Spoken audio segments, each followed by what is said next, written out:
तर veg hakka noodles बनवण्यासाठी मी इथे 4 ते 5 ग्लास पाणी गरम करण्यासाठी ठेवले आहे। त्यामध्ये 1 ते 2 टीस्पून तेल आणि 1 ते 2 टीस्पून मीठ टाकलेलं आहे। आता हे पाणी मी व्यवस्थित उकळून घेणार आहे।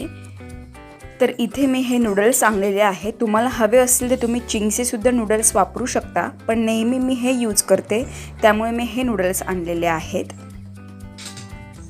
इथे आपलं पाणी व्यवस्थित बॉईल झालेलं आहे। तुम्ही बघू शकता पाण्यातून वाफा निघत आहे। आता यामध्ये मी नूडल्स ॲड करणार आहे।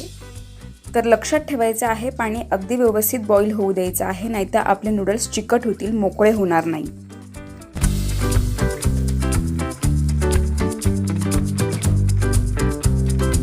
तर अशा पद्धतीने हे नूडल्स पाण्यामध्ये व्यवस्थित डीप करून घ्यायचे आहे।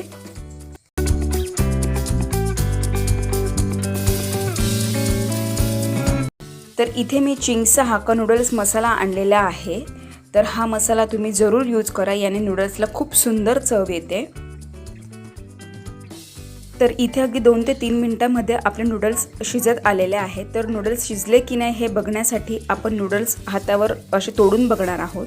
ते जर तुटले तर असं समजायचं की आपले नूडल्स व्यवस्थित शिजलेले आहेत। तर मी जितकी नूडल्स शिजवले होते त्यापैकी अर्धेच नूडल्स मी आत्ता बनवणार आहे। तर त्या हिशोबाने मी इथे भाज्या चिरून घेतल्या आहे। इथे अद्रक लसूण ठेचून घेतलेला आहे। तुम्हाला हवं असेल तुम्ही त्याची पेस्टसुद्धा करू शकता। त्यानंतर इथे पत्तागोबी चिरून घेतली आहे, शिमला मिरची चिरलेली आहे आणि उभा कांदा चिरून घेतलेला आहे।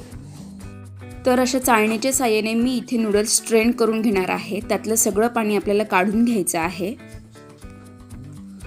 तर इथे सगळे नूडल्स स्ट्रेन करून झाल्यानंतर आपण त्यावर थंड पाणी टाकून घेणार आहोत, जेणेकरून नूडल्स शिजायची जी प्रोसेस आहे ती बंद होऊन जाईल।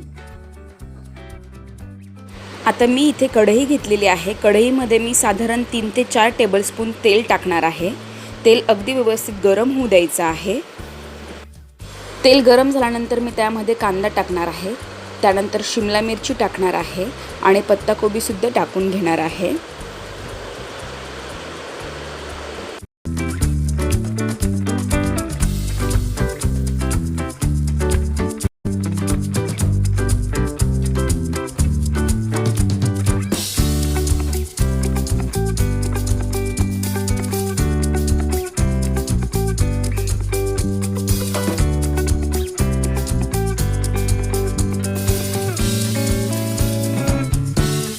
तर इथे आपल्याला ह्या भाज्या साधारण 70 ते 80% शिजवून घ्यायच्या आहेत। भाज्या शिजल्यानंतर आपण त्यामध्ये नूडल्स ॲड करून घेणार आहोत।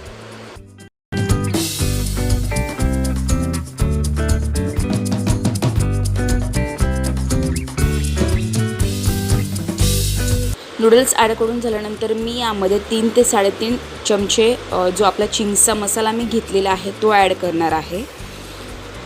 मसाला ॲड करून झाल्यानंतर त्यामध्ये 1 चमचा शेजवान चटणी ॲड करणार आहे। त्यानंतर अर्धा चमचा मी सोया सॉस ॲड करणार आहे आणि अर्धा चमचा रेड चिली सॉस ॲड करणार आहे।